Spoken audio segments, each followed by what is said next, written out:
welcome. And my apologies for the technical delay. We have some wonderful photographs, so hopefully we'll be able to show them to you. So tonight we are happy to welcome Professor Ruby Lyle, who is Associate Professor in the Department of Middle Eastern and South Asian Studies at Emory University in Atlanta. Before joining Emory, she taught at the Johns Hopkins University in History and Anthropology, and she served as Associate Director of the Program for the Study of Women, Gender, and Sexuality.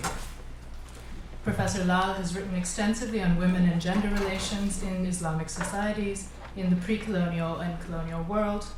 Her first book, Domesticity and Power in the Early Mughal World, which was published by Cambridge in 2005, explores domestic life and the place of women within it in the Mughal court of the 16th century.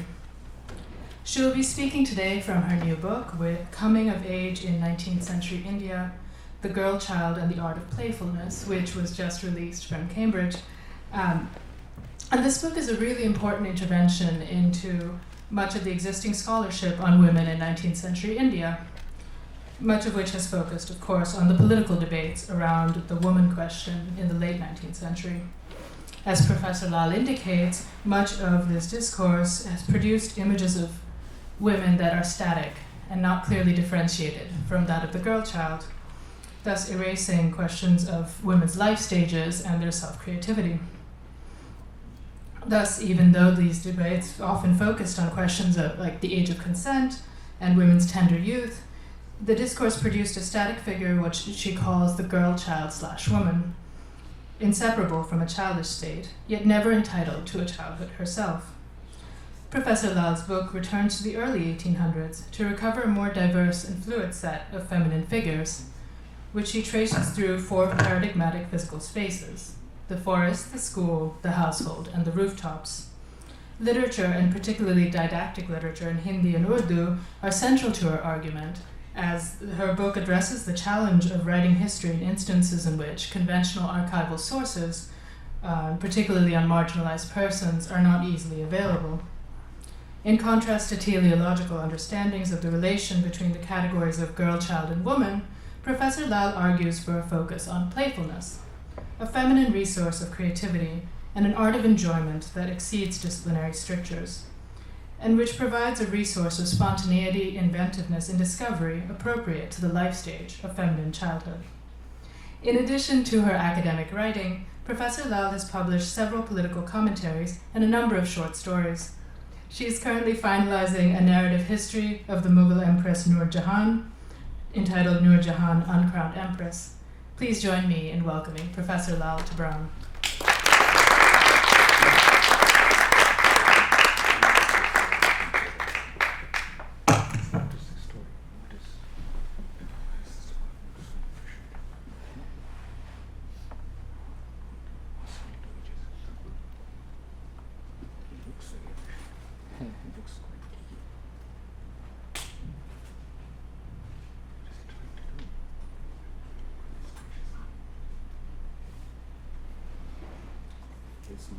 Since that now I think that the page on the screen will not be now it will get this one. I could spend a bit time, but I don't want to put it into okay, all right.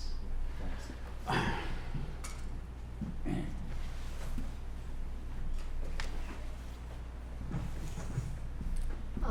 Thank you very much, Lobit, and I'm very sorry about this parallel technical story that's going on. I would have loved to have shown you some of these photographs that actually, the person is the soul of the book, and it is about her that I'll be talking, and so you see her at one moment. I'll come to that.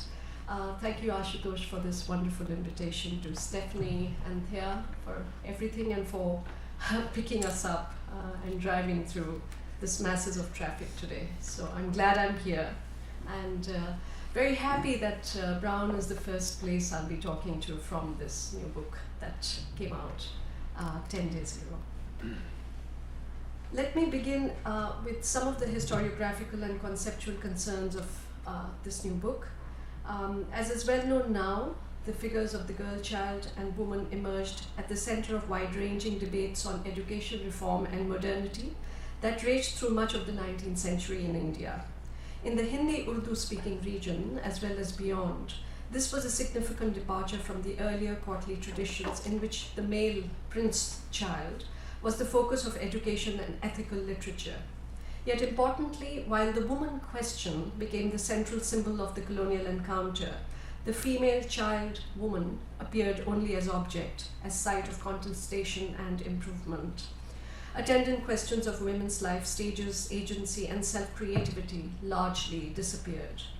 The major colonial and reformist texts of the 1860s and after presented a set of rather fixed and static female figures. Fundamental to these female figures were clearly defined tracks of respectable domesticity, which were accorded a pivotal position in the animated debate on social reform. Inevitably, therefore, what has had to be negotiated in historical writings is the problem of a static woman confined to the space of household, duty-bound with familial obligations, even as the drive to make her literate becomes more and more strident. In spite of the limitations of the archive, recent scholarship has engaged in an innovative and sustained investigation of the debates surrounding this woman question as it was played out in the 19th and early 20th century, producing a very powerful critique of the varieties of the sites of reform as well as the meaning of respectability and education. So this period of mature colonialism, following the mutiny and civil uprising of 1857, and the establishment of a more direct British rule has been the focus of much of the recent historical inquiry, which excavates a time when the reformists and publicists sought to establish the quite ahistorical essence of the good Hindu and Muslim woman, who was of course located in modern middle class or more broadly respectable culture. So I retain this focus on the aristocratic, respectable families, which have been central to the debate on the woman question. A departure I make, however, is to begin investigation from the early 1800s, as Monomita just said. Going back to an earlier time reveals debates and figures, daughter, wife, mother, lover, friend, matriarch, queen, that are complex and fluid, and that pose a challenge to the idea of the already known respectable woman of traditional India. Attention to these richer and less programmed lives also complicates the typical progress narrative of women's increasing liberation with the passage of time, where later is somehow always better. So by going back to the writings and prescriptions of the early 19th century, what we see are more clearly female subjects in a range of life stages, childhood, girlhood, womanhood, and so forth, inhabiting diverse worlds of duty, aspiration, fantasy, and freedom. My inquiry rests upon an exploration of a number of paradigmatic spaces of yearning, activity, potential, and discipline, forests, schools, households, neighborhoods, and rooftops. In my investigation, these spaces may be seen as the grounds for the establishment and refinement of gender relations. These diverse spaces not only interrupt the stages accounts of becoming woman, they also help to stabilize the fixed, programmed, and predictable woman figure. So in organizing Coming of Age, the book, around lived spaces and in line with the major strand of feminist scholarship, I foreground the theme of playfulness that binds the social and the sexual together and allows room for intervention and critique even within authoritarian structures. Very quickly, three concepts: girl, child / woman, girl, child, woman, becoming, and playful are central to the writing of this book. Let me say a word about these and I'll then quickly come to the actual presentation, as it were. I felt it necessary to reconceptualize the woman question as the question of the girl-child woman for a number of reasons. In colonial and non-colonial writings from the 19th century, the girl was merely the shadow of woman, imagined in and solely as the mother, and the mother of boys and men at that. Further, this girl-child woman could do nothing of her own at any stage. Dependent in childhood, in youth, and in old age, the child, girl, woman could never exist on her own, let alone exercise independent agency. So the separation of a distinct stage called childhood is practically impossible in such a scenario. At the same time, while the girl-child was already a woman, the woman remained something of a girl, or always a girl. Such an imbrication of the girl, child, and woman is one inflection of the general problem of namelessness, or naam ka parda, the veiling of names used by a wonderful writer who's no more, Qurratullain Haidar. Haidar's articulation Naam Ka Parda refers not only to the literal erasure of names, which happens in much of the writing of history and of social history and social life more generally, but also to the very denial to women of agential position, reflection, playfulness, not to say history. Namelessness is a wide-ranging cultural proposition that extends to broader women's domains, to the duties they performed, and to their aspirations and criticisms in the rich and contradictory worlds that they inhabit. So I show in the book that the female, child, and adult are frequently collapsed into one another in the discourses of the 19th century. Reformist writings of the late 19th century, British as well as Indian, often erase the potential for spontaneity and discovery as befits the stage of girlhood, while simultaneously constricting the space for the exercise of critical reason and the capacity for autonomy and self-governance that the new woman, so this was the talk, as she is supposed to have been expected to possess. So I introduce an instability, as it were, into the object of reform and education. And my compound phrase, girl, child, woman, challenges, I hope, the givenness of these categories from the very beginning of the consideration of the colonized woman or the figure of the colonized woman. I also hope it works to undo the static and the unhistorical quality of the figure of woman that British colonialists and Indian reformers alike worked with. And essential to this argument about historicizing women is the concept of becoming, which problematizes progression, regression, and draws attention to pauses, interludes, intervals in the production of feminine figures and their spaces. And really, this is through a variety of possibilities, linguistic, spatial, cultural, that have not been realized for women.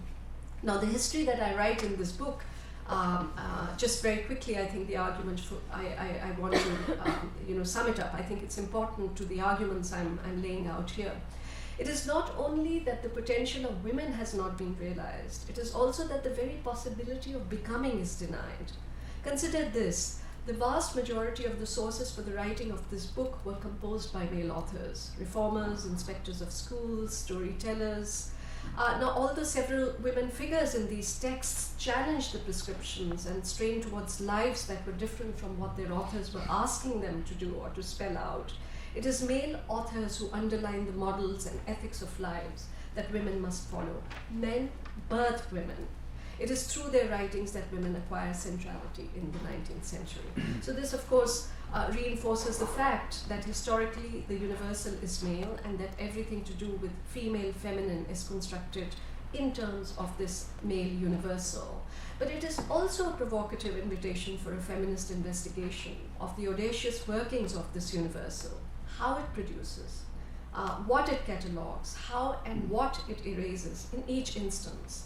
In the 19th century, entire spaces and stages of female lives are wiped out, as I've argued. And my aim is to reinstate such figures, spaces and critiques to histories and the possibilities that come with them.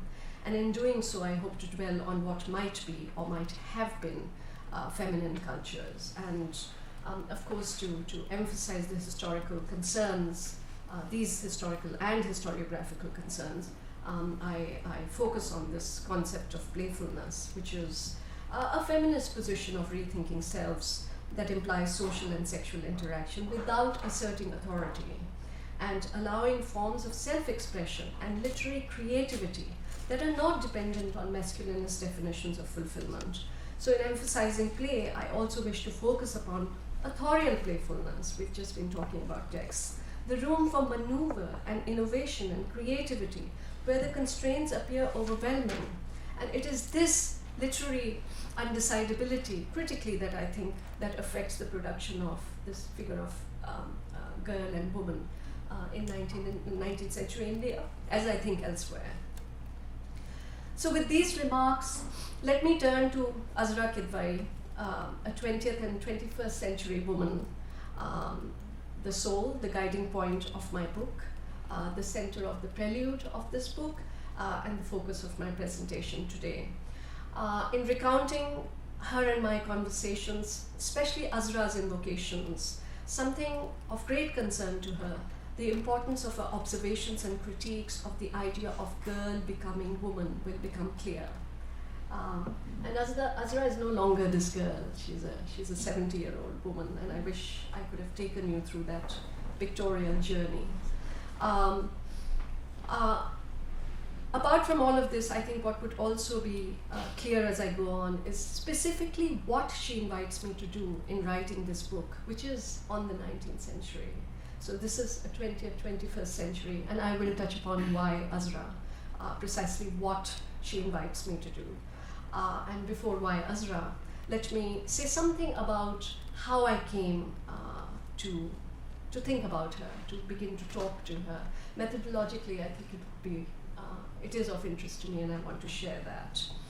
In December 2004, I went to Lucknow and Barabanki in the company of renowned Urdu literary scholar C.M. Naeem. My first book had just gone to press, and I was beginning to explore ideas for a second book.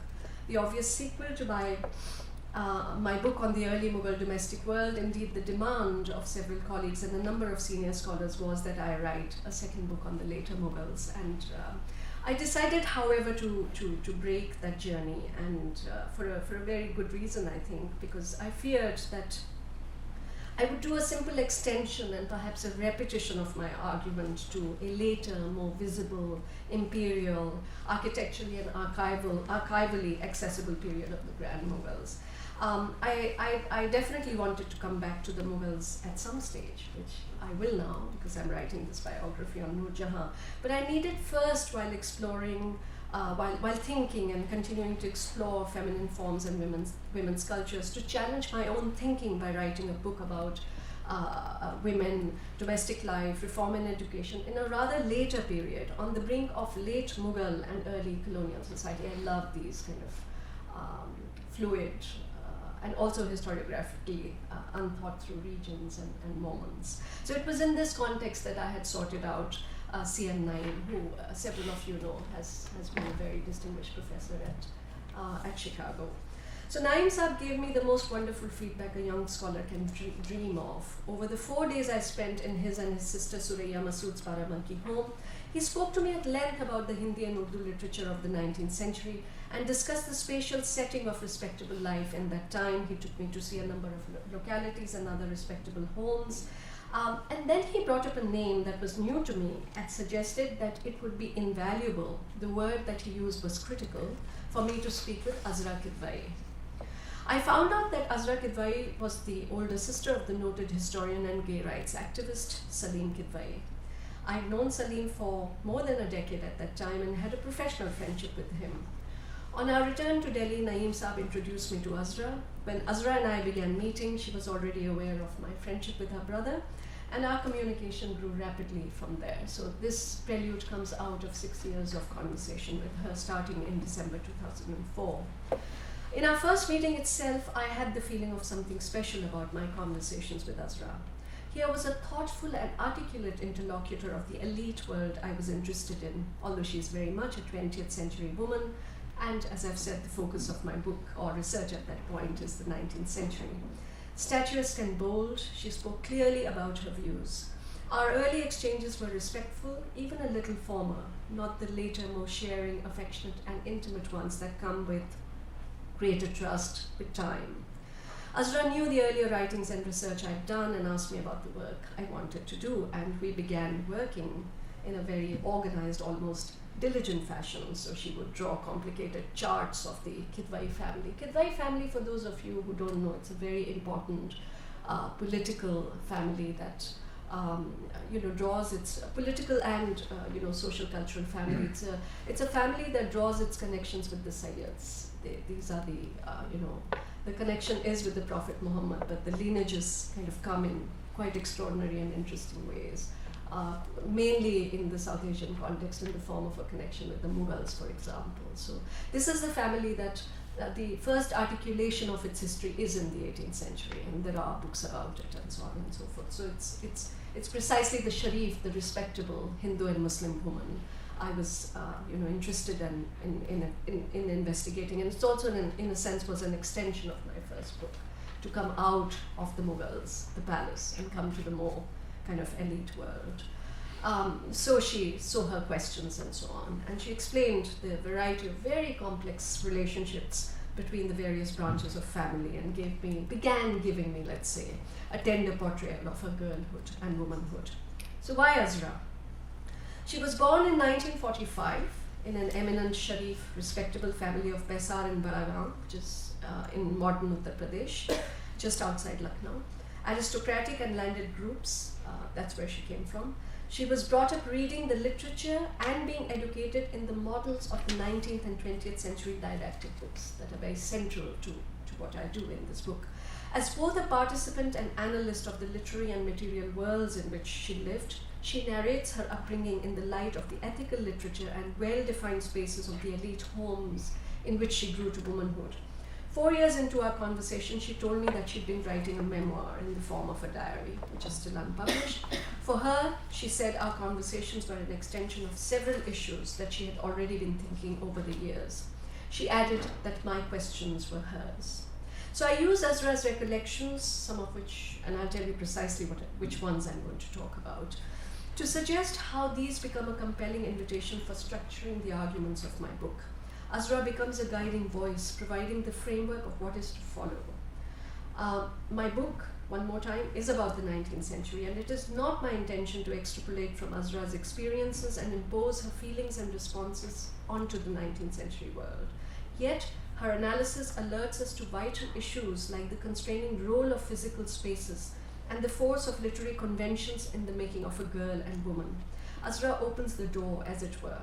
Following her invitation, I chart a history of becoming woman through an exploration of diverse spaces as well as a range of didactic literature, which I've called lived literature, since it has been in circulation for generations and is fundamental to the upbringing of respectable Hindu and Muslim girls from at least the latter half of the 19th century. Another important aspect of my investigation has been an attempt to think through those dimensions of feminine lives and cultures that were non-existent in my conversations with, or at least until a certain point with Ezra. There was no discussion, for example, of aspects of her life unrelated to domestic duties, anything tranquil and playful, until she heard me speak in 2009 at a workshop in Jamia Millia Islamia in Delhi on the concept of playfulness, that is, resourcefulness, creativity, vision within confined circumstances. From then on, another narrative emerged in our conversation, almost a shadow discourse on pleasure and playful activities, close relationships, spontaneous, transgressive activities among women, very much part of Ezra's life. So following the 2009 interruption, which is 5 years into our conversation, and the last two of those total number, Ezra's articulations changed. She gave me, so the subterranean discourse, as it were, began to surface. And it is through this moment, because of this moment, and this kind of interruption, that I foregrounded this theme of playfulness in my book. So this prelude that I'm speaking about is written in an ethnographic mode based upon these conversations till the book went in, really literally. There were constant communications on the email towards the end. It must be emphasized, I want to emphasize, that Ezra has already done the analysis that I am presenting here. The frame and narration is hers. What I wish to suggest is that part of what is implied in such a manner of history writing, where Ezra and I, in the present, hold the keys for the reading of the past that follow in the book, is that we challenge habits of historical narration in which we are chronologically bound. So in the received disciplinary practice, the crisscrossing of chronological divisions, the 19th, the 20th, early 20th, late 20th, 21st, and so on, and the hypothetical different historical cultural ethics of different times to understand particular moments and figures is generally not accepted. It is not within the domain of the general academic practice that a person in the present, as in the past, has ways in which she or he open and shut worldviews both of the past and present, and that their views become the legitimate grounds for writing a historical past. The way we think today, I'm arguing, constitutes the past. It is not only the past that constitutes us, hence the case for Ezra and my collaborative work.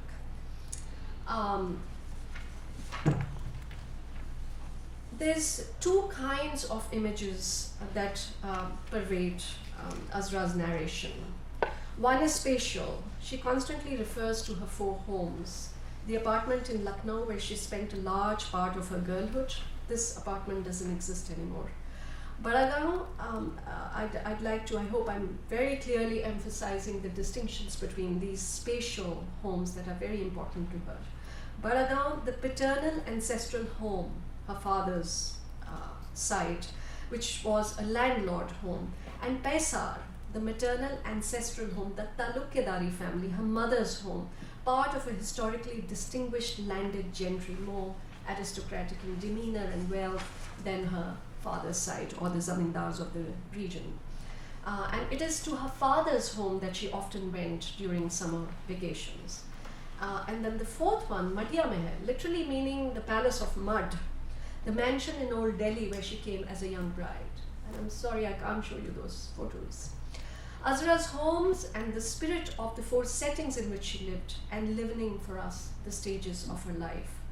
And a second continual presence in Azra's recollections are models of praiseworthy life drawn from a variety of literary texts and ethical digests from the 19th century that are repeatedly cited to her. Tum Akbari banna chahti ho ya Akbari?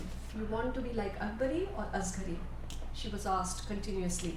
And this is in reference to an incredible story of Nazir Ahmad written in 1868-69 called The Bride's Mirror.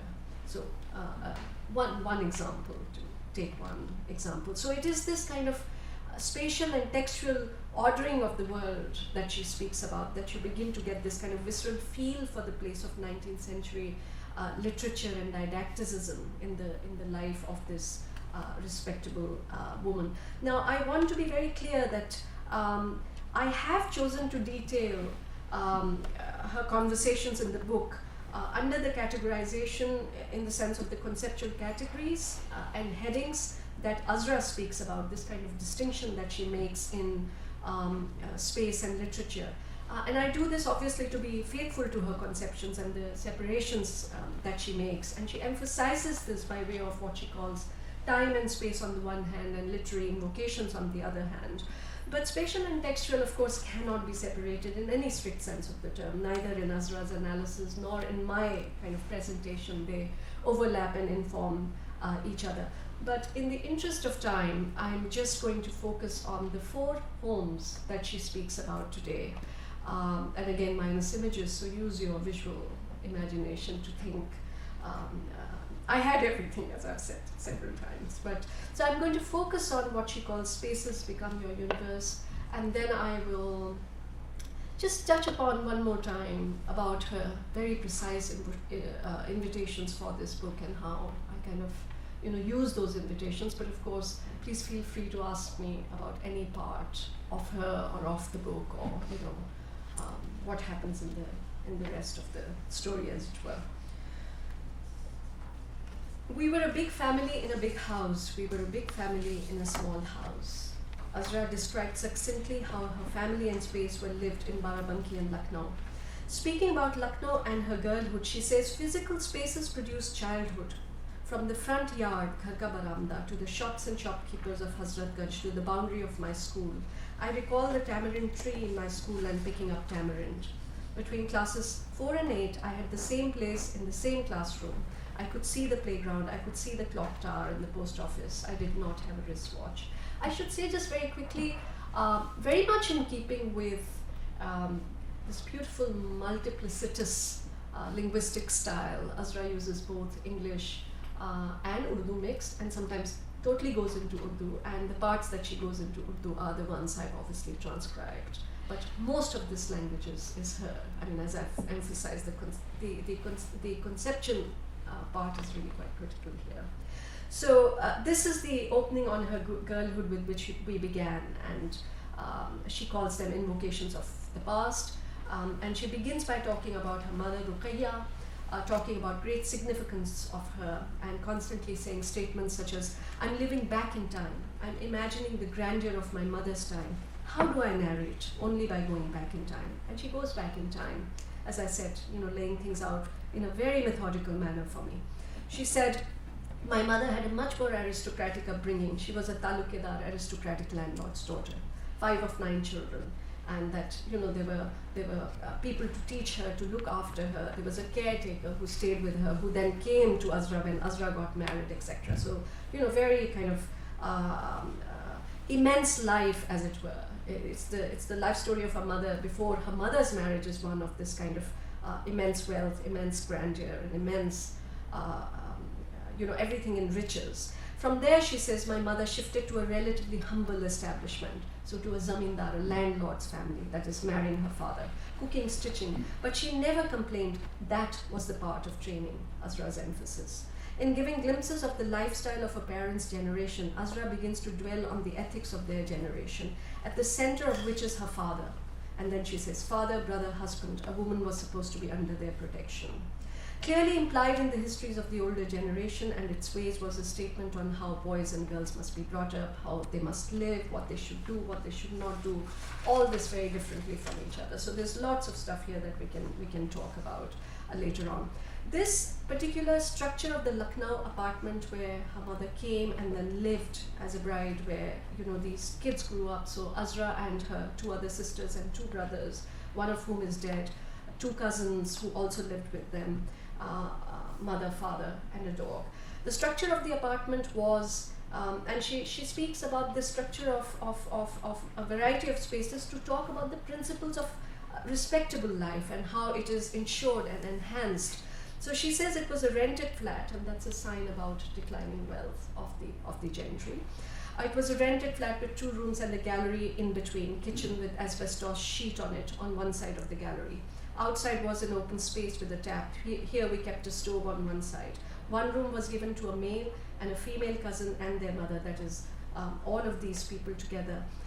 2 sisters, 2 brothers, 2 cousins, mother, Ezra, etc. So this was one flat, this flat. And then this was connected by a passageway to another flat.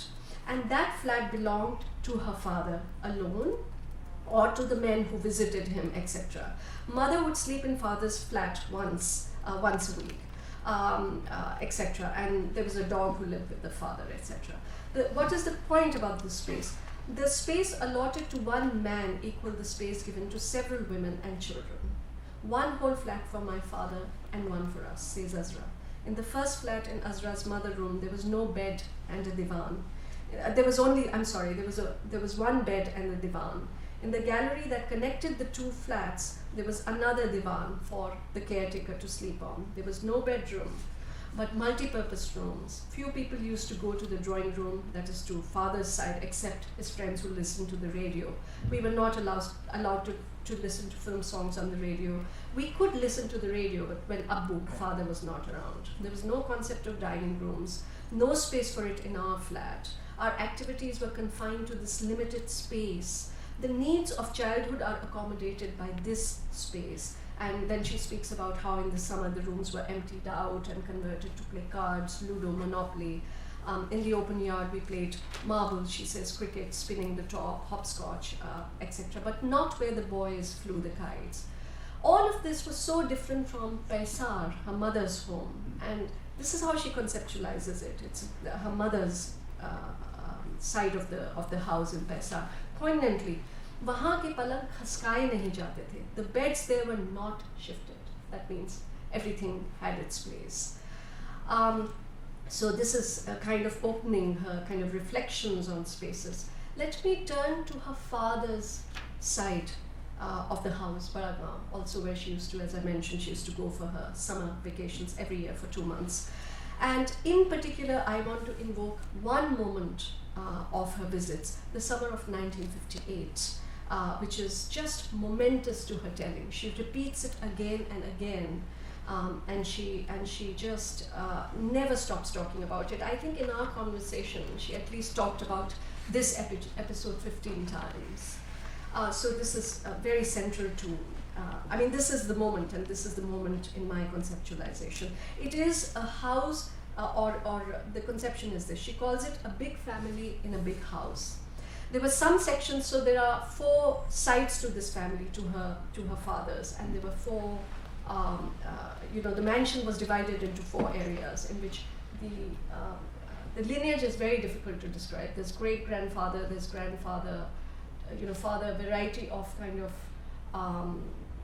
lateral lines and collateral lines and so on. So they all lived in these 4 parts, and Ezra lived in one of those parts when she went. And there were some parts of this household, this mansion, that she had not seen till December 2003, when her son was married there. So as children, while Ezra stayed in her great-grandfather's area of this huge mansion, she and her cousins often went from one section of the Haveli, the mansion, to another, playing about. Usually, Ezra went across from an inner passage over the rooftops, but it was very complicated. This is what happened in the summer of 1958. So I was going from my great-grandfather's house to the other. I went out and then I went into the other house, not alone, there were other cousins too. My father was sitting out in the lawn with his uncles and other people of the village. He saw us going from one house to another. There was no dupatta stole on my head yet. After we went back to Lucknow, my father told my mother, "These girls are shameless. They go to school in tunic. They do not realize that the people of the village were sitting, just came out and went from one house to another. Take them out immediately from Christchurch and send them to Karamat Hussain. They will only realize when their attire, libas, changes, going to school with bare legs." Until then, Ezra had gone to a Christian missionary school, Christchurch. Upon her return to Lucknow, she was put in Karamat Hussain College, where a more formal Urdu and Islamic education was mandatory. The affairs of household that Ezra had to manage kept increasing, not to mention the embroidery and stitching. Her father insisted that she cook and run the general household affairs as well. He would go hunting, kill the birds and small animals, and then organize parties. He demanded that Ezra cook particular dishes. At one point, she was getting ready to take her board exams, which is class 12th and very critical to, it's a gateway to admission to college. It's the high school. And he asked Ezra that she cook raspberry mince and meat. Her mother suggested, "Don't ask her, her exams are on, I'll cook." He replied, "Has she gone mad? Just because her exams are on, she won't cook. I'll pull them out of the school if they show such guts." So in recounting these incidents over and over again, Ezra notes, "Before my marriage, time moved slowly. From college onwards, the movement of time was rapid." The slowness of time that Ezra speaks about is also articulated, as she says, in not having much sense of time. So chores, tedious responsibility, routine, same kind of life day after day, as she calls it. So writing the household accounts, measuring ingredients to be given to cooking, distributing food to servants, all this besides keeping up her school curriculum. And cooking was, of course, no fun, etc., etc. And then she was, constantly told to read the Quran whenever she had spare time as part of duty to others, for parents, for barakat, blessings. So 2 spaces, Lucknow, Paragaon, both in patriarchal realm, encouraging different possibilities. Ezra becoming a woman variously in these spaces. Despite the constraints and the smallness of space, there was enriching proximity. It's her words. Lack of privacy creates intimacy. Sleeping next to your mother, your sister. Production of attachment when guests come. Beds are shared. How these held my world. I cannot imagine how we lived in such a small space, she muses. And then we went to bigger home. There were bigger spaces, but my world was the same. So with that, let me turn very quickly to Paisar, the maternal home, which remains a space of freedom, where she experienced, and there she went rarely, of course, not summer holidays, what she calls the pleasures of Paisar ke maze. Playing, running, chatting. We made tamarind cakes, we played on the swings all day long. Then there were butkuniyan, little utensils to cook food in. There was an annual picnic in the mango grove. We kids recited poetry, we danced. The family, that is the women, were the audience, we were the performers. So she speaks about this and speaks a lot about bonding of women and girls at that point. And then let me come to the last home, and I will come back to the pleasures of Paisar one more time. Am I running out of time? Okay, I'm going to end very quickly. So in the third space that is central to Ezra's recounting, her marital home, is in Old Delhi. And we are talking about the Delhi of the Mughals, Shah Jahanabad, 17th century. And here, of course, she speaks about, it's the space, you have to imagine the setting of the grandeur of the Mughals, the lanes and by-lanes, closely attached houses, the call of the azan, the kind of beautiful bazaars, very closely linked with homes, a lot of sense of noise. So it's a very different space, and she speaks about this kind of sense of uncertainty and constraint to begin with, and an adjustment to new sets of hierarchies and arrangements, and a feeling of rapid movement of time. So she constantly talks about time and space. A life I never imagined I could have, she says. Her husband descended from the same familial ancestor as hers, so they're first cousins, also from Baragaon, and this is kind of classic in respectable Muslim circles. As it happens, she married a very open-minded man who did not want her to wear the burqa, a man with whom she built life in unexpected ways with an air of freedom, but within the constraints of the familial and household traditions, furthering her education while rearing and bringing up her children and now her grandchildren. So Ezra arrived in Matia Mahal after her marriage in 1966, it's a beautiful Haveli, still intact, onion pink in color. The mansion has a regal entrance made of carved wood. The entrance leads to the first floor with several rooms, which became devoted to children's education, called the Balak Mata Center, which was started by Ezra's mother-in-law, who was very much, in fact, a very important devout propagator of women's education, and became one of the first women members of the Delhi Legislative Council, and then eventually nominated to the Rajya Sabha, the upper house of the Indian Parliament. And then when Ezra came as a bride, her mother-in-law had died by that time. This school was being supervised by Ezra's husband's aunt, called Dammi, which is a short form for Dulan Ammi, the bride mother, an incredible woman who I met. That's another story, which I won't bring into here. Anyway, and the second floor of this beautiful mansion was reached by a staircase, and it had handsome, absolutely glorious rooms, and some of the paintings from 17th and 18th century on the walls still survive. And so it's just, the space has an incredible ethics of another time. You kind of breathe that ethics. And another layer, so more of spaces later perhaps. It was a cultural shock, says Ezra, when she arrived in Matia Mahal. She was decorated with a garland of rupees. Her room was decorated with new utensils. Wherever I went, and she means lanes and by-lanes of Old Delhi, children of the streets would follow me. That's when I missed my burqa, my veil, she said. Matia Mahal was exposed. People looked at me with curiosity. I used to be surrounded by people. So here you are. What is this you're wearing? You've come from Lucknow. What is this? She continues, until the excitement died, it was difficult to handle the situation. So the atmosphere of the mohalla, the old neighborhood, with closely knit residences connected by rooftops, set in a maze of market, this was different from anything she had envisioned before. And then she says, there were songs all through the night, sounds of the azan from the mosque, so many sounds of conversation, steps of people going in and out. There was a workshop that made the frames of reading glasses. I could hear frames being moved on the table individually and several all together all through the night. Khar, khar, khar, khar, khar, khar. At the same time, the young bride Ezra was taken to be an expert in cooking right from the start. Dammi, who was always involved in the activities of the school, would just give orders. Ezra, do make suji halwa, etc. So here was Ezra living in Matia Mahal in Old Delhi, no more burqa, and her husband suggesting they meet for movies.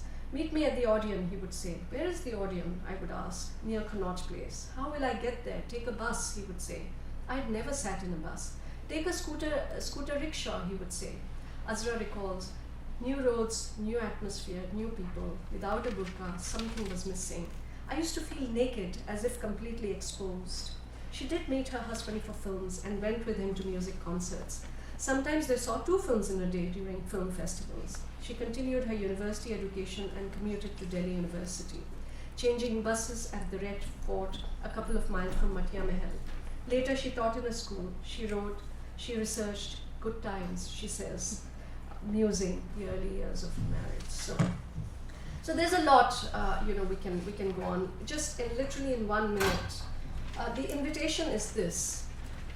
By summoning, the invitation is huge, but I'm trying to do this in 1 minute rather than 6 years.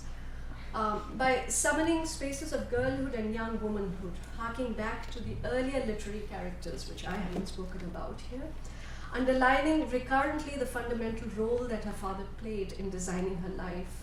Ezra invites us to think about the domestic space and gender relations and how in the performance of gendered roles laid out by the respectable male, boys and girls, men and women are made. In thinking the history of being woman or man, the question for us is also what gets emphasized? Woman, the producer, the nurturer of the family, and what gets erased? Girl, child, pleasure, individuality of the woman, etc. Of course, an immediate appeal of Ezra is in drawing our attention very directly to the literature that she read, and again, that's used quite a lot in the book. There are also very important suggestions that I follow through her invocations about a reconstituted domestic space, which is very critical to the changed relationships and regulations of this newly emerging respectable world. It's a full chapter, so I can talk to you about this as well.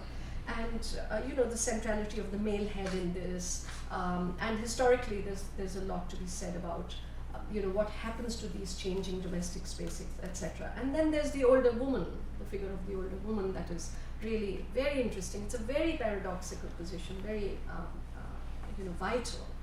And finally, conceptually, in Ezra's story, the playfulness of girlhood is referred to infrequently, and these warm recollections of Baisar that I had very small chance to refer to. These spaces of freedom are fleeting in her account, and nonetheless, that precisely invited me to think about these fragments of contest and play within the patriarchal and within the familiar. And as I went back in time as a pre-modern historian, there was another, it was redemptive. There was another story I was finding, and that is the story of this book. So it is this, her invitation is to turn to this history of girlhood and womanhood by asking me to engage these unattended, very playful, contestatory figures and the complex and contradictory narrations over time. And finally, I should underline that the feminine figures, forms and cultures, I think we all know this, is not always a given. As Ezra's narration so powerfully reminds us, the subterranean shadow discourse of play is very much part of writing such a history, as are documenting the more apparent traces of women's lives, agency and self-creativity. Both processes are, I'll end with Sedgwick's words from another context, a painstaking process of accumulated reading and historical de- and recontextualization. Thank you very much.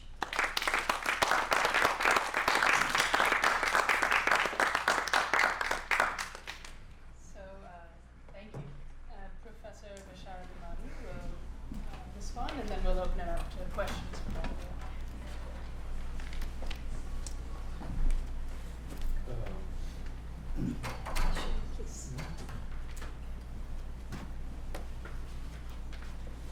Hello everyone, my name is Bashar Damani. I'm in the history department.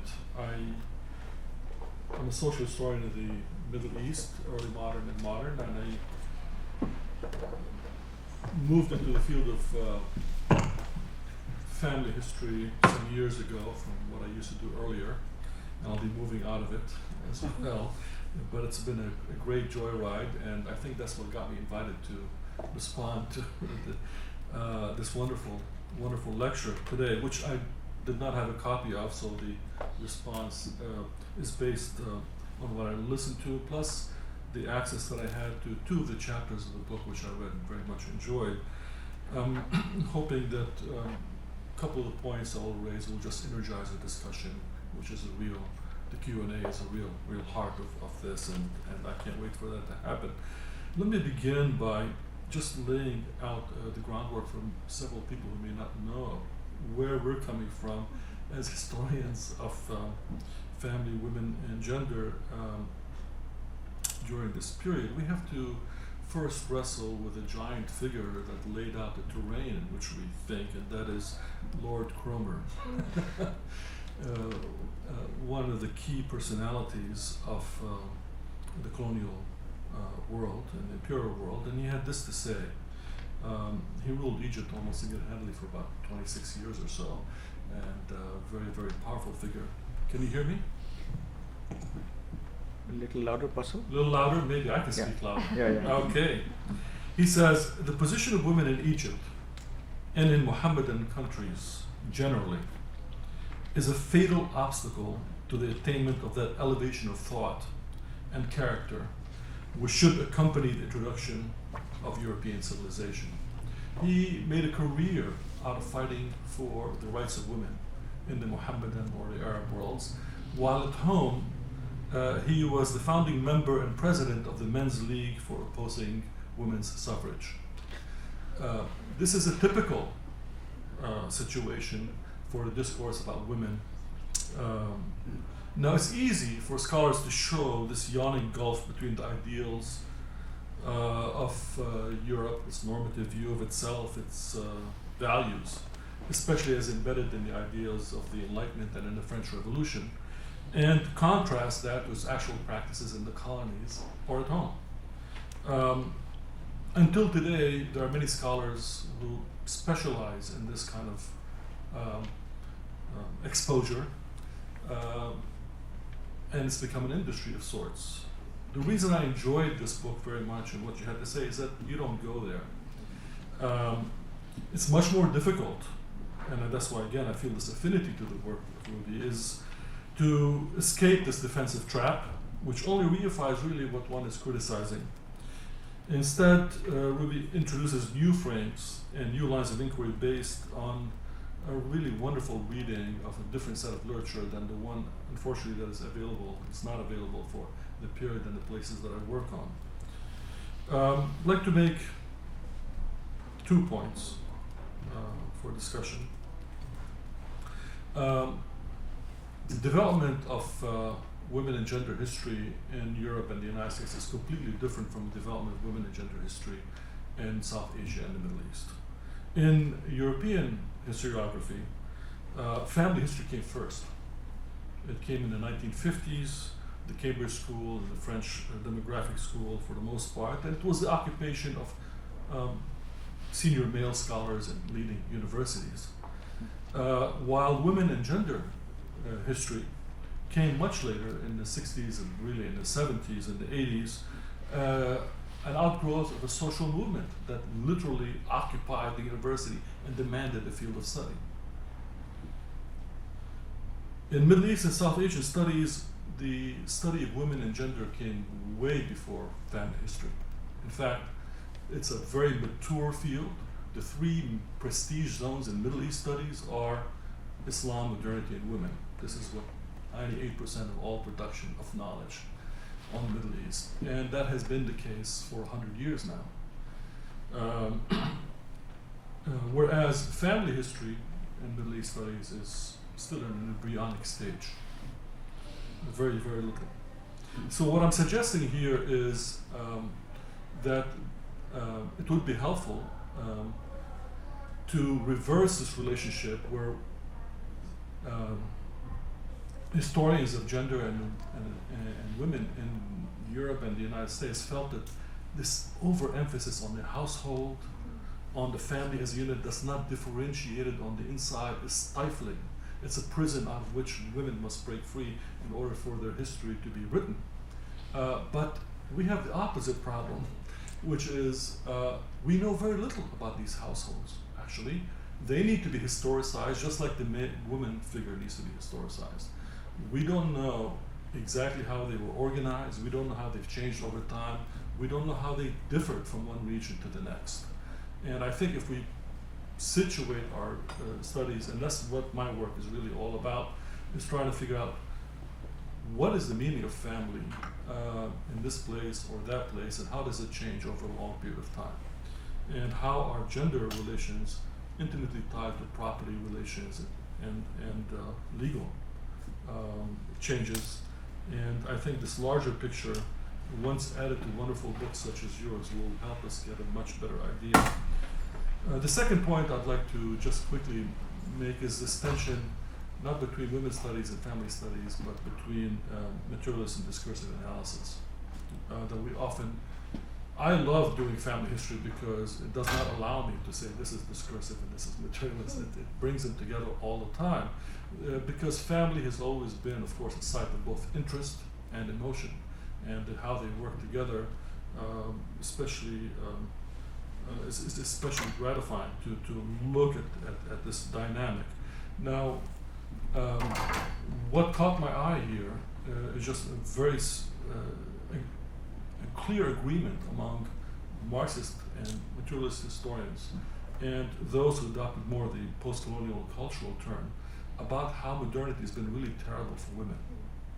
They both agree on this directly. So the new left in the 60s and the 70s tried to rethink Engels and Marx about the different stages of development, and the idea that capitalism somehow is the end being that will usher in an age of liberation for women because they will be involved in work and so on and so forth, was not accepted by feminist historians at all. They looked and carefully looked at the capitalist transformations in Egypt and elsewhere, for example, looked at what happened to women, and they reached a similar conclusion. It's the worst, the 19th century is about the worst century for women in a very, very long time. I'm not going to go through their arguments, but they basically make a point about not liberation but confinement, which I think I see as a theme in this book as well. So the domestic space in the pre-capitalist times, in the early 19th century, could be seen as a playground of some sorts for women in which very rich array of subjectivities can be expressed. Whereas when you get into the later 19th century, the locus of power moves from the household to the workplace.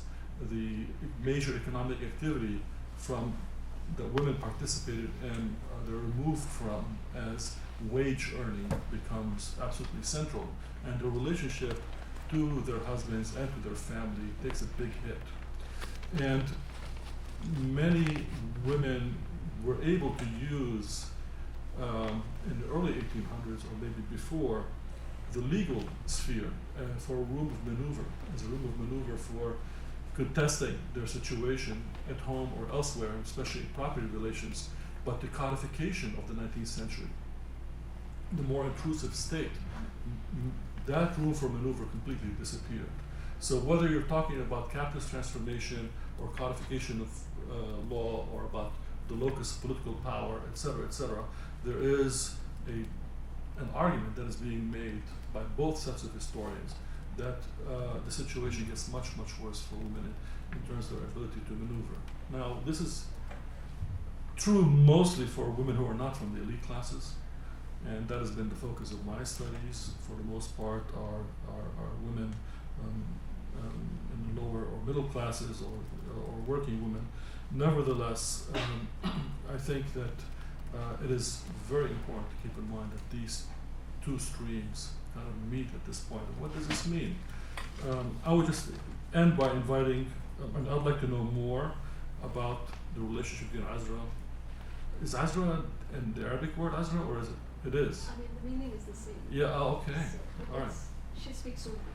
Yes, but the meaning of the name is really crucial to the story, because the virginous person. It's the same meaning. Yeah, okay. So that you can riff off of that for a long time.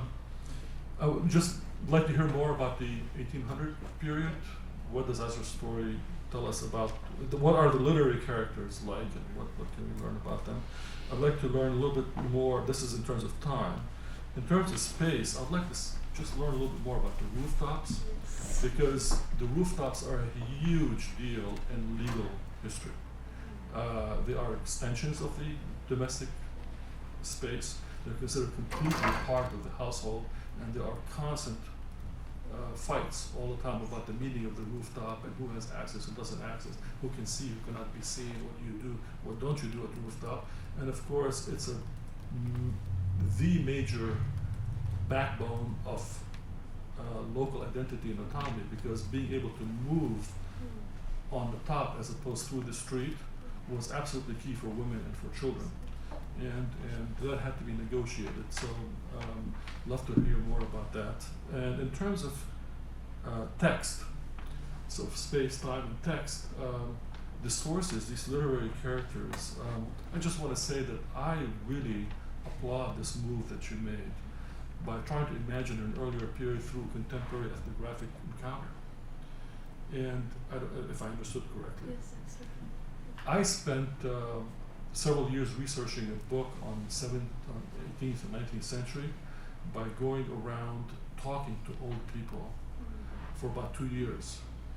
Not because I thought they'd had anything to tell me about what happened 200 years earlier or 100 years earlier, but because I realized that they already knew everything and more than I could ever know about that city. And they knew it because they lived it, they internalized it, and those who thought about it already understood far more than I could ever understand about that city and the relationships of people in that city. But also because they just opened my mind to new questions, relationships which I never thought of putting this with that, would from these talks just suddenly I would wake up and say, now I can look at my sources, usually legal records from the 18th or 19th century, with a completely different eye. I thought that this was I did it because I loved it. I'm a frustrated anthropologist. But I realized later that it's great for historians. It's absolutely great. And I'm so glad that you did that as well.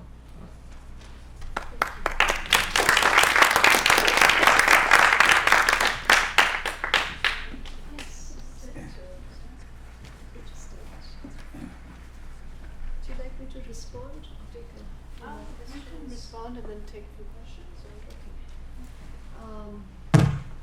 Thank you very much, Professor Dumani. That's great set of reactions and wonderful ways of kind of focusing generally the concerns of the book. Obviously, I can't respond to everything given the limits, but limits of time.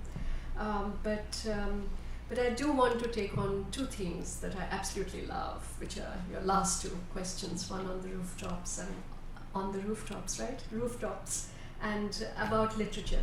Let me just start with the literature point, because that was one which is also very central to Ezra's concerns. And absolutely, I mean, that's the kind of methodological move I was hoping to make. The point is, I mean, really in terms of the way historians function, I was trying to suggest that there are these kind of neat divisions between 16th century, 17th, 18th, 19th, 20th, etc. And I just think that chronologically the boundaries are just so fuzzy, and especially when you start looking at this history that I wanted to do, the kind of literature I was looking at, didactic textbooks, tales to enhance morals, adab literature, and so on and so forth. Ezra was invoking this stuff for me all the time, right? So I began thinking that these are not just simply, books that were there at that point of time in the 1800s or 1900s that people, used to kind of inculcate an ethical life, but that conceptually for me, I began to call it a living literature, because in fact it had never died, right?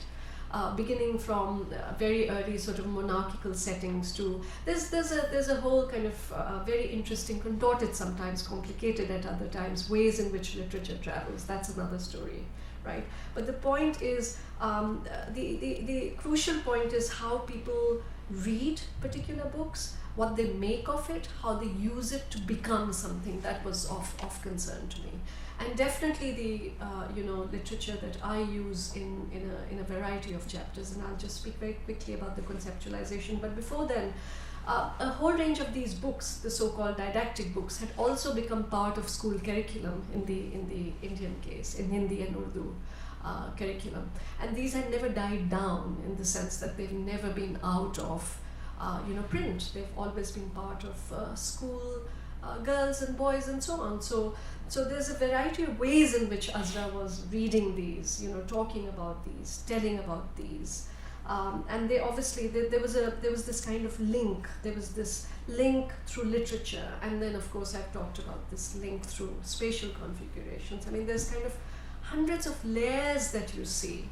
One kind of commonsensically knows that the Sharif, the respectable families, the respectable Khandans in India have had connections with the Mughals, the palace at some point or the other. But what are those connections? How does one go out? Who are these people? How do they live, right? So the structure part that you've been talking about, that obviously is of major concern. How's the family divided? Who marries whom? What happens?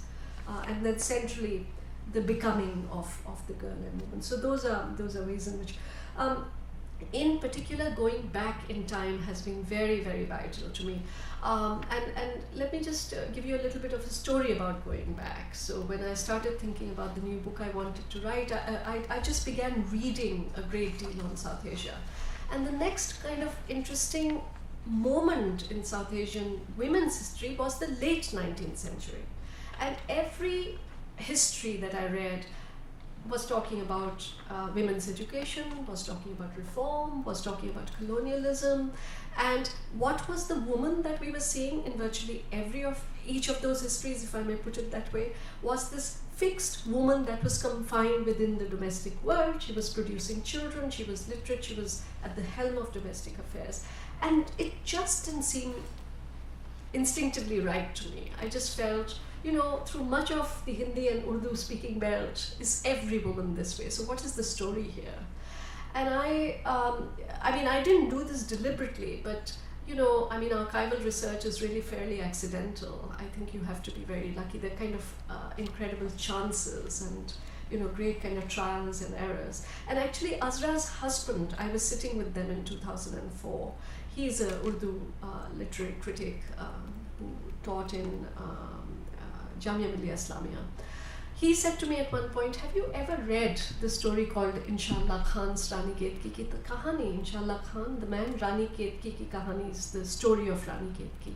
So I said, no. He mentioned this and it was lost to me. It was lost to me in the sense that he didn't know where the story existed, where can I get it, etc. One thing led to another, and I went back to that story and I started looking for that story. And I wouldn't find a copy of that story. That story was written in 1802 by this polyglot, an absolutely magical man called Inshallah Khan, who actually spent his career at a variety of Mughal courts. So he had Arabic, he had Persian, he had Hindi, he had Punjabi. A variety of languages. And this man was incredibly playful. So he decided, as he says at one point, I decided to write a story, right? That is no word of Persian and Urdu. And he writes the story in Urdu, which is Perso-Arabic script, right? Saying without using a word of Hindi. It's very playful. And I found, thanks to the librarian at Emory University, we found a copy which dates from 1852. The story was actually composed in 1803. What is the beauty of the story? The beauty of the story is it's actually very deeply rooted in oral traditions of storytelling in the Indic traditions. It's a classic story of a prince and princess meeting in a forest. And what happens after that, right? So there's love, there's war, there's, in this case, Inshallah Khan is of course so brilliant that it's the woman who's essential, right? It is she who tells the prince, let's get married. He says no. She says, let's run away. He says no, right? And the interesting thing about the story is that the palace and the forest, so all the wonderful things happen in the forest, right? And the palace is the space of pedagogy, and forest is the space of freedom, of expression, of self-cultivation. But as with Ezra, these are not neatly, distinctly kind of marked. They kind of intervene. What Insha allows you to do is not only does he talk about these amazing spaces and possibilities, but there are terms in Hindi and Urdu of a variety of women figures at a variety of life stages, girls, carriers, servants, close friend, lover, a variety of linguistic terms that as you go into the late 19th century, they disappear from our history, right?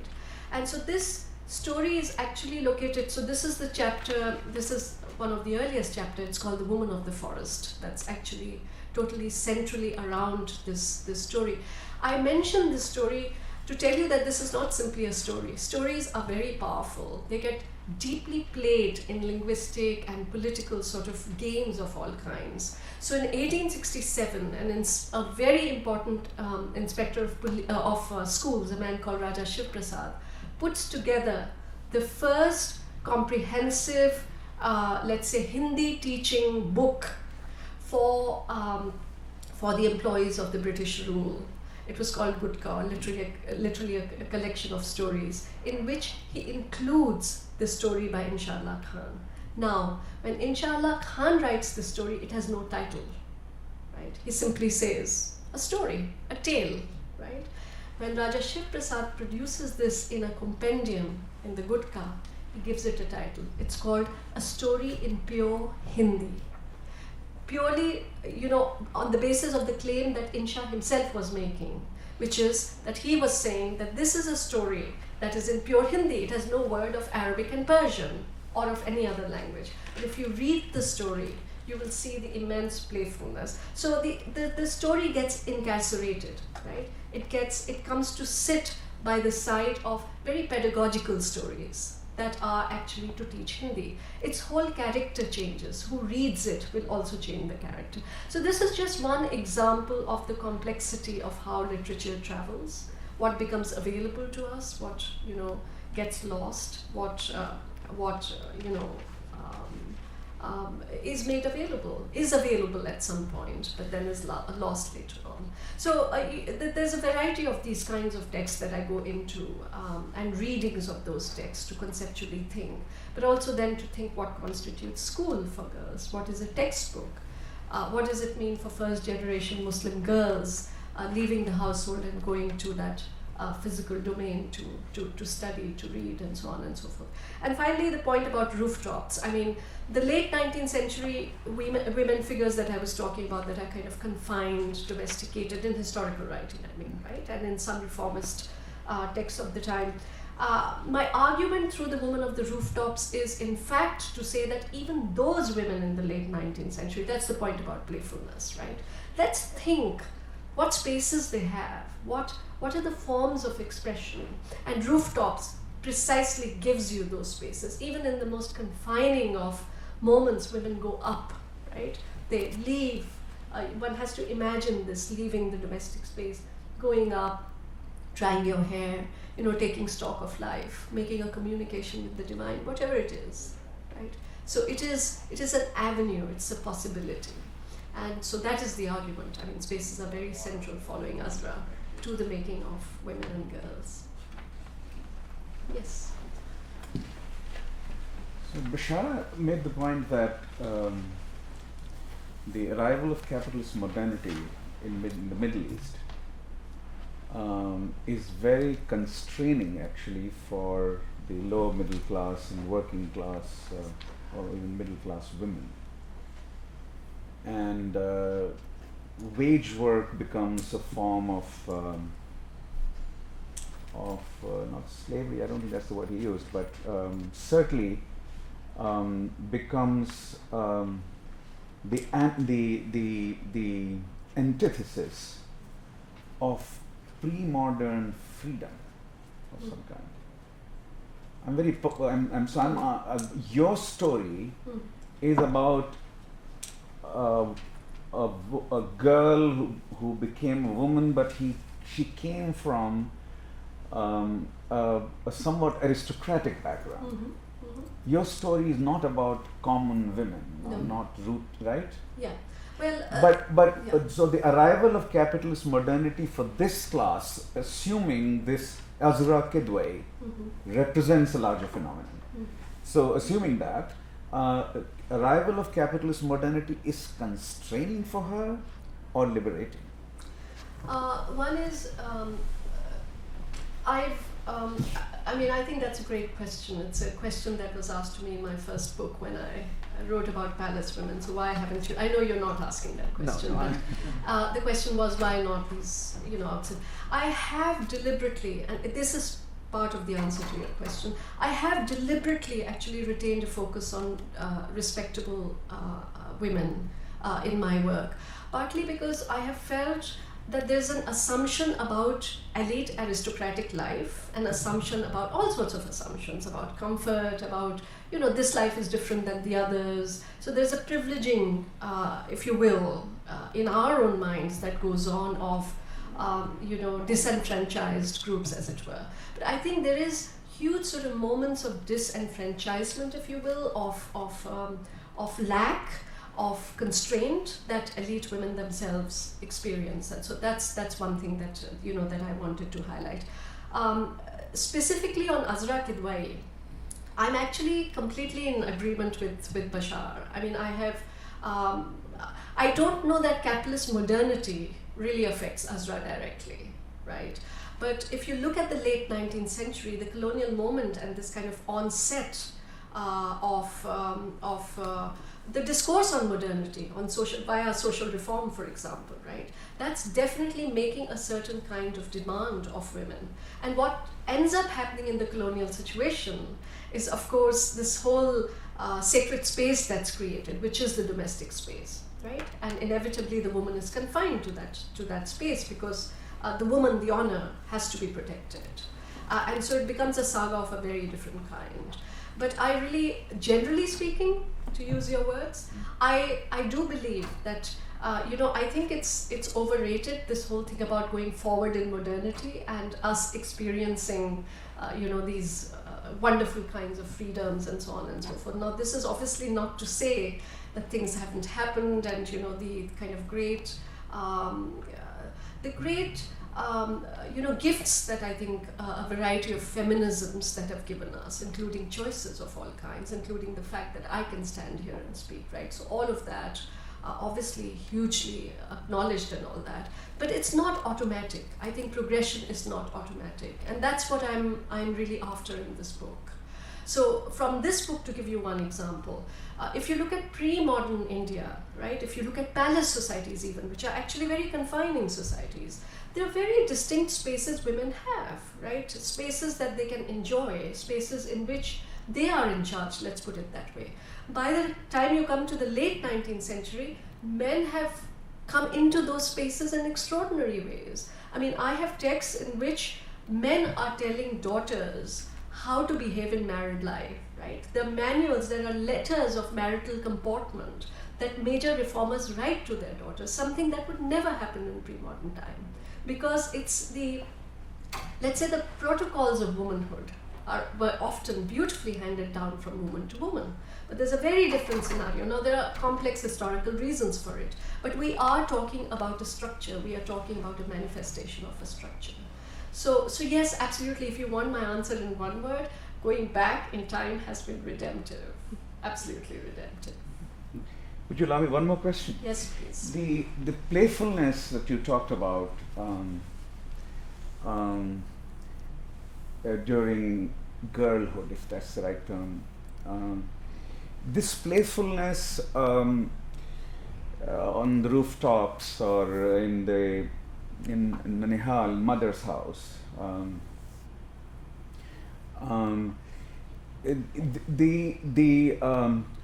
the comrades in this playfulness were fellow girls of the same age, or boys could be comrades in this playfulness? Boys too.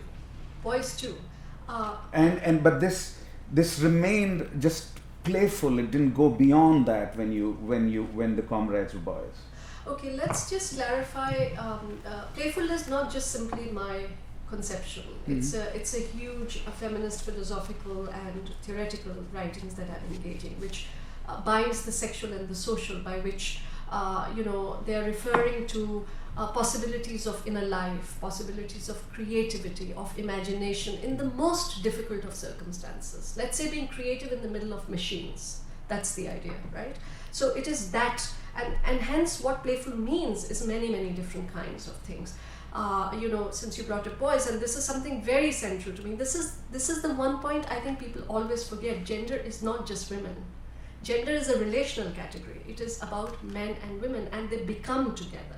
And that's a very central argument of the book. So in The Woman of the Rooftops, the only example of biography that of an autobiography of a girl coming of age that we have from the Hindi Urdu belt, which CM Naim gave me, is about this little girl called Ashrafun Nisa, who is banned from reading or writing, right? So she goes on rooftops all the time, and really it's an immense example of creativity, whatever there is to hand.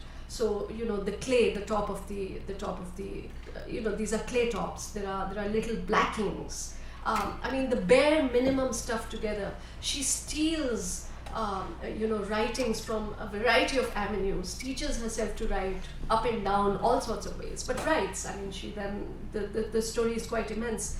And it is her father who's very much part. He's not at home because of mutiny in 1857, but he's very supportive of her education, right? And then there are other stories in which, in a couple of examples, Ruqayya Shekhawat Hussain of Bangladesh, her brother was very important novelist and writer. Her brother was very central in her literacy. So there is all of that. I just gave the example of wonderful, you know, Inshallah Khan. Inshallah Khan has been condemned, written out of history, said he's, you know, all sorts of things by the right wing intended. Things such as, you know, that basically it's shameful kind of writing, right? That is a man that is with these incredible women figures, because he's really talking about Rekhti, which is women's language, which is what he grew up with, hearing, which is very different from High Urdu, right?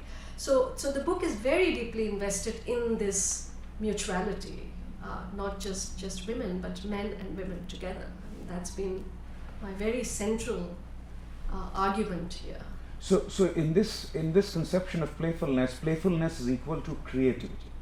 Of all kinds, yes. Of all kinds, yes. Yeah. So this could be a solitary act of creativity where Absolutely. you steal a book and read it on the rooftops. Exactly right. And this could be a joint form of creativity with, you know, with 15-year-old boys. You're creating some spaces which are not available to you. Yeah. Down below, but they are available to you at the rooftops. Exactly right. Exactly. Thank you. So there are many possibilities. Yeah. Okay. There's a hand thing.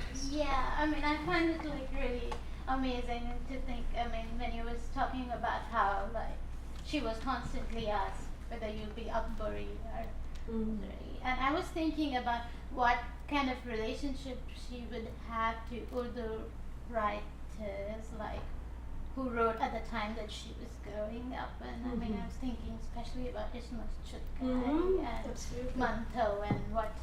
Yeah. I mean, whether these texts were even available for her when she was growing up, because it's so highly censored. So. Yeah. That's a great question. And one of the things is that you know, the texts were chosen by her father.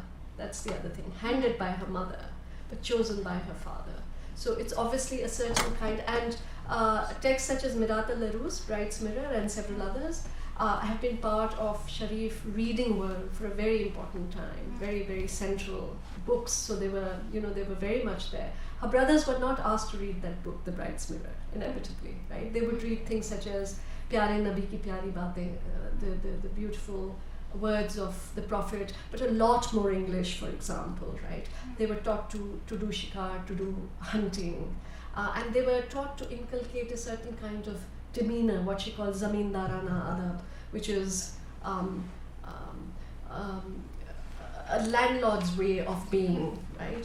Zor se pukarna, call them loudly, and so on and so forth. So those were critical too. So there were prescriptions for boys too, but they were very precise texts. Quran, she was when she was growing up, for instance, there were very particular verses she was asked to recite, right? And always told for blessings, for happiness, and for the beauty and kindness to parents.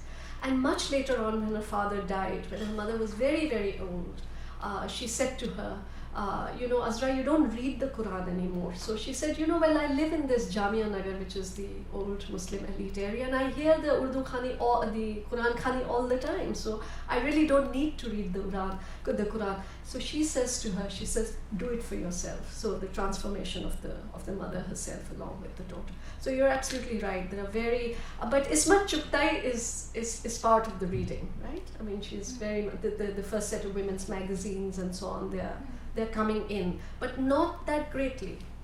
This is a book she talks about a lot, the one that I've referred to, and several others. Yes. Thanks for your talk, that was really interesting. Just thinking through Ezra's invitation, I was wondering what she had to say about interactions with maids growing up and whether they would have been called children of her age and what role that would have had in destabilizing these principles of respectable behavior. Yeah. Great.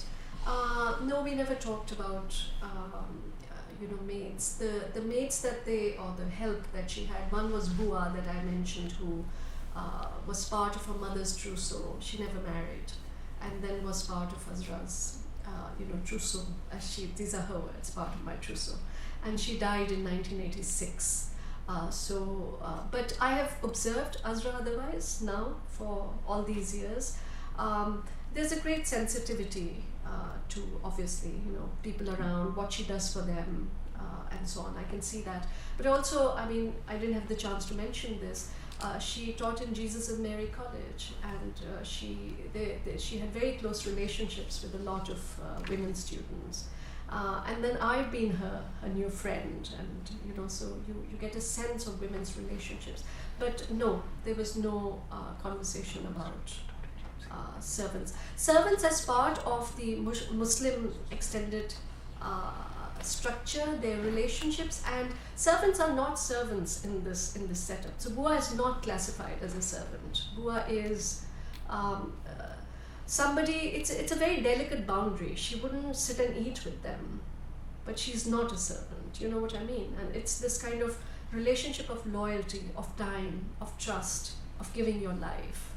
So that's the way in which that was articulated. And I've not seen any other smaller children around. And she doesn't have granddaughters, which she wished she did. So. Well, I have a question actually, which is I loved your term with girl child / woman. And I found it quite compelling, the argument that the part of the feminine gender is precisely the inextricability of a specific stage of childhood. And so I'm just curious how much you think of that as specific to the 19th century, the early 19th century, what it might do as an analytic category for other periods or other places. Very perceptive. The thing is, as you know, there has to be, I think although I try to break these chronological grounds, right, in my thinking, in beginning with this ethnographic engagement by dealing with the present. This is a history from the present. And it's a history about thinking the girl child very greatly. While I was writing this, I was blessed with 3 nieces. And I've been very close to them, and there's been girl children around me. My book is dedicated to them, so it's kind of vital clues. There's that. There's Ezra, inevitably. The 19th century, 20th, in a variety of ways, it pervades. There's kind of confinements that come every now and then, even today, to women and girl children, right? The constraint, the stopping, the flow over, the future. I think the point about this kind of imbrication is about the future. What's going to happen in the future? What did you do, right? What will you be? But I think it's not my expertise, or I'm not in a place to comment about whether this would be applicable conceptually to today in very direct ways. But I think it has, at least for me, it has resonances. So I kind of, I feel that, I see that. There's a variety of constraints. I thought, if I can just follow, I thought what was really compelling about the emphasis on well, what you call coming of age and the life stage question is that you don't end up in the analytic trap of trying to recover the grown up, right? Yeah. And doing that kind of rescue operation that you would see about colonial reform especially. Yeah, absolutely. And that's the critique against a stages view of the woman. So, you know, there's the child, and there's a little girl, and there's teenager. I just find that curve very problematic. And I think that this kind of imbrication allows me to keep what I call these pauses, these interludes, this kind of possibility of being the same, right? I mean, women are children at some point. Children are, can be women, very womanly. I mean, I've seen little girls behaving so womanly, and women being. But historically, I think the problem is that the girl child is already imagined. So if you look at these 19th century, she's just totally and always imagined as the future bride, right? You are growing up because you must do this, that, and the other. You should be good in your marriage home, etc. And when she becomes a woman, she's infantilized because she's not supposed to be thinking. She's not supposed to be reflective. She should be just this automaton. Should just be. So you have neither in a sense, right? You're locked. I think that's the point. But thank you. I just found when you were talking about how the summer of 1958 was very important for her. So, and then you go on to talk about how she got married in 1966. So I was imagining that if she was born in 1945, that means that she was about 13, the summer of 1958. Exactly. So I was imagining how this would probably tie into her sense of memory of what she remembered from summer of 58. Or probably the fact that she was visiting her maternal grandparents. But also the fact that could we extrapolate from this to really figure out what the summer of 58 would have meant for her in terms of a transition from being a girl to a woman, because that appears to me to be a very vital age that she was 13. I think that's absolutely right. I mean, I was trying to suggest that this is kind of key in her memory. But I think you're also absolutely right about reconstruction. So for instance, I said playfulness, not playfulness in the ways in which I think, but even things such as discussion of games and plays and more kind of moments of pleasure, put simply. These were not part of her articulation till she heard me. So this is this subterranean discourse that I was talking about. Something came to surface because she heard something, right? And so how, in these conversations that she was having with me, right, this thing kept on coming up again and again and again.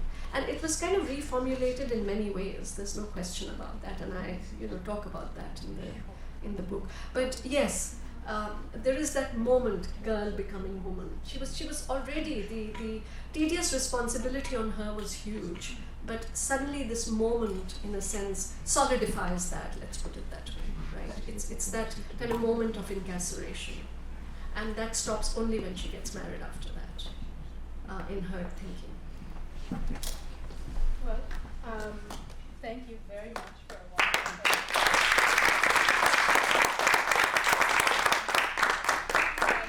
invite all of you to join us for a reception and to speak to Professor Lyle individually.